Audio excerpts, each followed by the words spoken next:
Sometimes we make judgments of other people that aren't like us.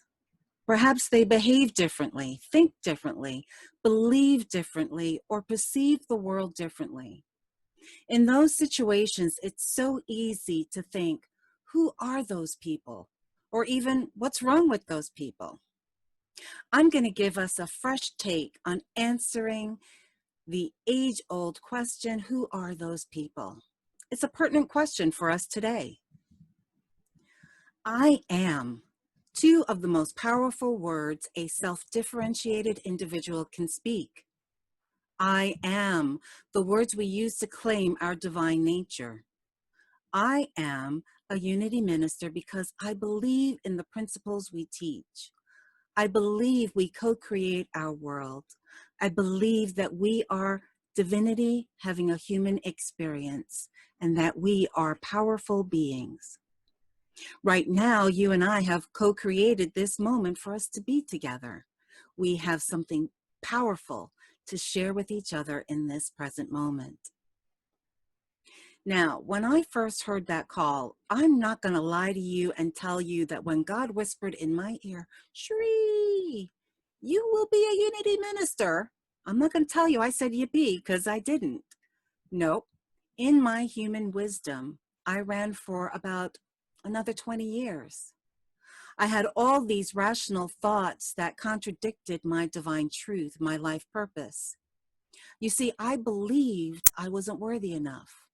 I believed that I was without power to manifest a world that can work for all beings. As you and I know, life has a way of helping us to have experiences that shift us. As life shifted me, grew me, awakened me, I finally understood the truth of what I am. I am God manifesting. And guess what? You are God manifesting. It's one of our sacred tenets. So imagine my surprise when I have the thought, who are those people? Followed up immediately by the next thought, which says, what's wrong with those people? This is not a moment to shy away from because it's a wonderful moment. First, I realize I have a thought, and then I realize that that thought is out of alignment with my belief, out of alignment with truth. You see, a minister that is doing their own work is unafraid to share all aspects of their humanity and divinity. For me, being a minister means I'm willing to be authentic, willing to share my foibles, my aha moments, as well as my uh-oh moments. Because in my journey, I've come to realize that being of God means I am all things. Metaphysically, I am the Savior, and I am the one to be saved. As humans, we are all of the human archetypes. Well, what's an archetype? An archetype is defined as the collectively inherited unconscious idea or a pattern of thought or images that are universally present in individual psyches. That sounds like a mouthful, doesn't it? But often we identify ourselves as only one thing, like being the hero or the villain, right? The mother or the child. Yet the reality is we have all aspects of the archetypes within our psyche. Most of us want to be good people, but we often do so by hiding the aspects of ourselves that we don't really like. And then those hidden aspects we project onto the world. For example, if I try to hide the aspect of me that is judgmental, because I don't particularly like that that's a part of me, guess what? Energetically, the suppression of that energy, right, spurts out into me seeing it in others. Of course, it's no surprise to me then that I have the thought, what's wrong with those people, right? Let's call it what it is. It's not about really who are those people, but it's really the focus is what's wrong with those people. Now, as a unity practitioner, I get to unravel where this thought comes from. That's part of what practical spirituality is about, being fearless in self-awareness. This thought came from my observing what's happening right now culturally in our country. One doesn't have to be a scholar to realize that the systems that we as a society put in place to help us, to serve us, to protect us, well, they aren't working the way that they should in theory, right? Let's look at our healthcare system, the criminal justice system, or politics, right? None of them are working the way that they were intended to work. And then we try to fix that. So in our attempt to fix these systems, right, what do? We vote and implement new laws that support these broken systems. Then when those new laws still don't work or still don't fix the broken systems, it's easy to say it's those folks, those folks over there that are causing the issues. It brings to mind a famous quote that I love by Albert Einstein. Problems cannot be solved with the same mindset that created them. What it will take to solve the problem is an awakened consciousness, right? It's going to take an awakened consciousness to solve the problems. Today, we live in a culture where people speak from their belief system as if it is truth. It's human nature to think that what I believe must be true. Often that belief isn't truth, but a myth we have come to believe as truth. And when this happens, it creates dissonance. So let me share with you the definition of dissonance by Merriam-Webster. And there it is. Dissonance is a tension or clash resulting from the combination of two disharmonious or unsuitable elements. Right? It's a lack of agreement, the dissonance between the truth and what people want to believe. Especially, there's an inconsistency between the beliefs one holds or between one's actions and one's belief, right? So what's an example of dissonance? An example of dissonance would be, let's say, we have the belief that we are to love our brothers and sisters as ourselves, right? Which really means I am my brother and sister's keeper. What's the action? Let's say we see homelessness. So we choose not to create systems to eradicate the epidemic of homelessness and poverty of those who are less fortunate. Maybe we think, well, it's their fault that they're in that situation. So that's dissonance. Now let's talk about cognitive dissonance. There it is. So I wanted to define cognitive dissonance because what we are feeling in our culture right now has a lot to do with dissonance. Again, the dictionary defines cognitive dissonance as the psychological conflict resulting from incongruous beliefs and attitudes held simultaneously. Ooh, that's a mouthful. So let's talk about that in a real world example. I'll give you an example of cognitive dissonance. Once again, the belief, we'll stay with that belief, to love our brothers and sisters as ourselves, which we know means I am my brother or sister's keeper. So we have the attitude, well, if they got a job, there wouldn't be this problem, right? So we know that we are our brother and sister's keeper, but when we see homelessness or poverty, we may have this attitude that if they got a job, there wouldn't be this problem. And the psychological conflict that that creates is feelings within our bodies. And the feelings can vary from anger, right? If they did something, I wouldn't have to be in this conflict.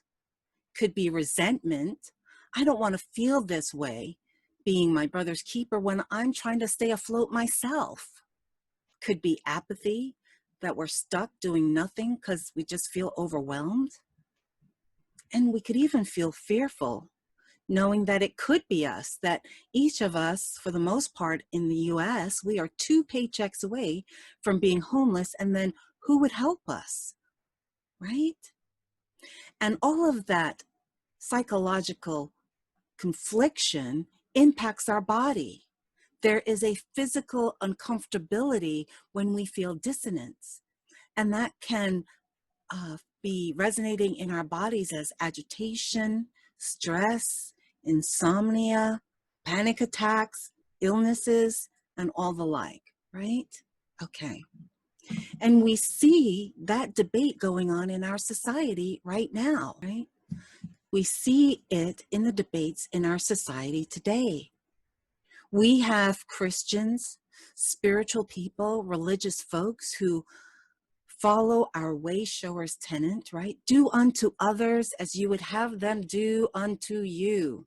And that's from Luke chapter 6, verse 31. But for some, they've decided that the rule only applies to those who fall into the accepted norms of their worldview of society, right?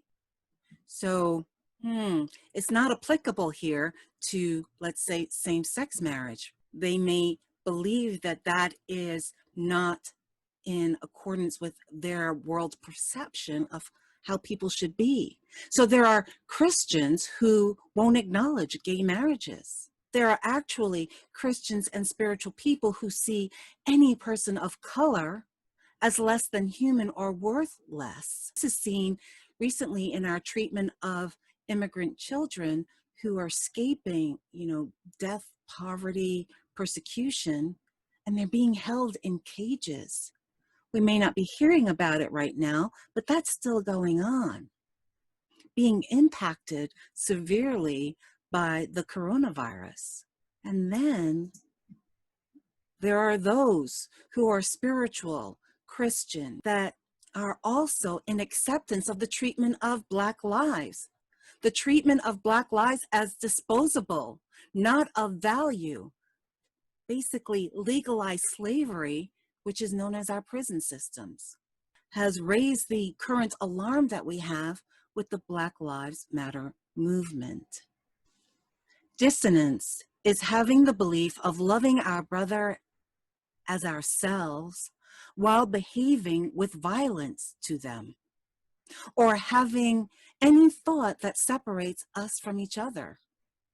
We all have these stories we tell ourselves to reduce our feelings of dissonance. Cognitive dissonance was first investigated by Leon Festinger, arising out of a participant observation study of a cult which believed that the earth was going to be destroyed by a flood, and what happened to its members when that didn't occur. Particularly the really committed ones who had given up their homes and jobs to work for the cult when the flood did not happen, while fringe members were more inclined to recognize that they had made fools of themselves and to put it down to experience. The committed members were more likely to reinterpret the evidence to show that they were right all along. You see, the earth wasn't destroyed because of our faithfulness, because of the faithfulness of the cult members. Overcoming cognitive dissonance occurs by taking actions in one of these ways. We can trivialize the inconsistency. We can add a thought, change behavior, change thought, or through spiritual practices, we can shift being in cognitive dissonance. We want to change this feeling of cognitive dissonance because of the physical impact of that uncomfortability I mentioned earlier, right? That we feel in our bodies that makes us feel ill. Now, I've written a book, Turning Your Why into Why Not. And on page 67 in that book, there is a worksheet that you can use to work through your feelings of cognitive dissonance. Now, in our example, we're having the belief right here, when I had that thought, who are those people, followed by what's wrong with those people, right? So the belief that I have is each of us is God manifesting, right? That's my belief.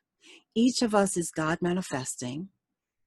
And then I have this thought, right, which is a judgment about what's wrong with those people. And so what that creates within me is cognitive dissonance, right? I have a belief and then I have a thought that is in conflict. Now, if I worked through the cognitive behavioral way of making peace with cognitive dissonance, the choices I have are, as I mentioned, trivializing the inconsistency, right? And maybe I could say something to myself like, well, if they would just pull up their bootstraps and worked hard, then there wouldn't be these problems. Or I could add a thought, and the thought could be something like, what would my life be if I walked in that person's shoes? And I could change a behavior. I could get to know people who aren't like me. Or I could choose to change a thought. Like maybe the new thought would be, there's nothing wrong with those people. They are of God. So that's the cognitive behavioral way of shifting out of cognitive dissonance. What I want to focus on with you is the spiritual practices, going through that process with you. So how do we do it spiritually? In Unity, we have our own method of being able to reduce dissonance. Guess what they're called? They are the 5 Unity principles. So I have a thought, right? What's wrong with those people? And that creates that dissonance within me. So how do we resolve that? Let me remind you what the 5 Unity principles are. These are the 5 Unity principles. I have the thought, what's wrong with those people? So I go to my first principle. There is only one presence and one power active as the universe and as my life, God the good. So I have the thought, what's wrong with those people? I could kind of go, well, perhaps God had a day off or an off day when this person was created, right? Yeah, maybe God had an off day. But I continue working through my principles. The second one is our essence is of God, therefore we are inherently good. This God essence, called the Christ, was fully expressed as Jesus. Well, I can go, aha, to myself. Their behavior doesn't reflect the Christ consciousness, so how can they be of God? So we work through that process, and we get to the third one. We are co-creators with God, creating reality through thoughts held in mind. Oh, here we go. Well, if I'm holding the thought that there is a wrong person, that person is wrong, I got to tell you, I don't want to co-create any more wrong people in my life. And here starts that shift, right? Then we go to number 4. Through prayer and meditation, we align our heart, mind with God. Denials and affirmations are tools that we use. So now I'm working here. So I'm going to start with denials, and I'm going to say, there is nothing wrong with this person. There's nothing wrong with those people. And the affirmation I may use is, they are of God. And then I go into prayer. And in prayer, I ask the question, how can I see God within those folks? How can I see God within them? And then I go into meditation, right? Into that stillness. And I wait. I wait to hear my answer. And maybe that answer that I get then says, they forgot the truth of who they are. They forgot that they are divine human being. Wow. Now there's something I can do. I get to step 5 of this process, and it says, through thoughts, words, and actions, we live the truth we know. So what's the truth? I know that they are divine, and maybe they forgot that truth. So knowing this truth, I now get to show up with compassion and empathy. I am then able to treat them as a being of God, as I remind them now of their truth. That is where transformation happens. You see, in unity, we practice practical spirituality because we know we can change the world and that it starts with each of us. With each of us. So this week, I'm going to ask you to become mindful of any thoughts that occur that separates you from others. And as those thoughts come up, don't judge them. Simply know you are having a human experience and love that piece of yourself. We are here to love all of ourselves and integrate that for wholeness. You are an aspect of that which you separate from. Did you hear me? You are a piece of that aspect which you separate from. So I'm inviting you to be fearless in your self-awareness. Hold yourself accountable to the 5 principles. And I'm betting that you will be able to shift from that belief of us versus them to they are of God. They are divine. And how do I show up with them as another divine human being here to help them remember their truth? Thank you.